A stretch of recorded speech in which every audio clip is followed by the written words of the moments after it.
Let's continue our discussion of polar covalent bonds. We want to recognize that if we've got CCl4, which is carbon tetrachloride, we have a carbon attached to 4 chlorines, like so. And obviously, each bond is a single bond with 1 or 2 pair of electrons. We know that chlorine is more electronegative than carbon, so we see that all of these bonds are pulling electrons away from the carbon, but they're all pulling away in equal directions. And so as a result, we have these polar covalent bonds, but overall we have a non-polar molecule. So we need to recognize there is a subtle difference there. So we need to look at that difference.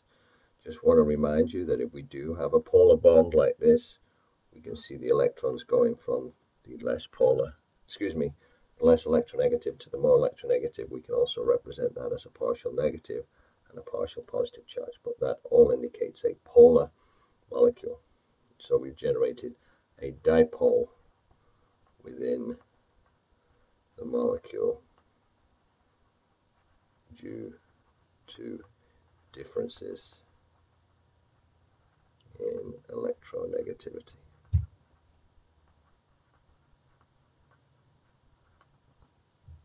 Okay, now as a result of that, in chemistry, we also want to talk about the fact that we've got this bond. Obviously, we know that the bond is polar. Okay, carbon's got 4 bonds, oxygen's got 2 bonds, everybody's happy. This has got a partial negative charge, this has got a partial positive charge. Now, because of that, we use some new terms. This is described as electrophilic. This is an electrophile.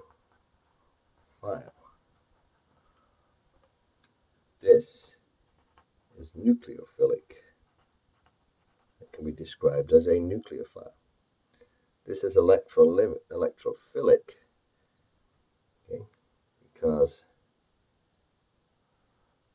it is electron loving. It wants electrons. Why does it want electrons? Well, it's positively charged. If it's positively charged, it wants electrons which are the opposite charge. Alternatively, the nucleophile is electron rich. It wants protons. Protons because they are positively charged. And where are protons found? These protons are found in the nucleus. And so that is why they're called nucleophilic. So you can see that there's a mutual attraction between electrophiles and nucleophiles, because the basic principle is opposites attract. The nucleophiles are attracted to the electrophiles. So bear that in mind whenever you see a bond, be it single or double. You need to recognize, is it polar? Yes or no?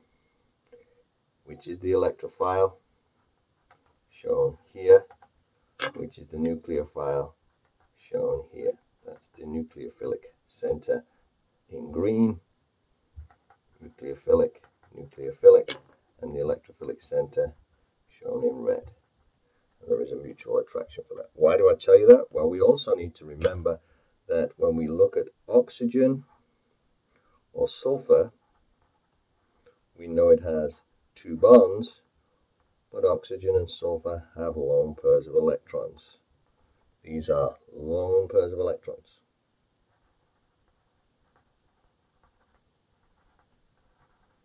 And as such, they are nucleophilic. They are electron donors. They are electron rich. So that's important to remember.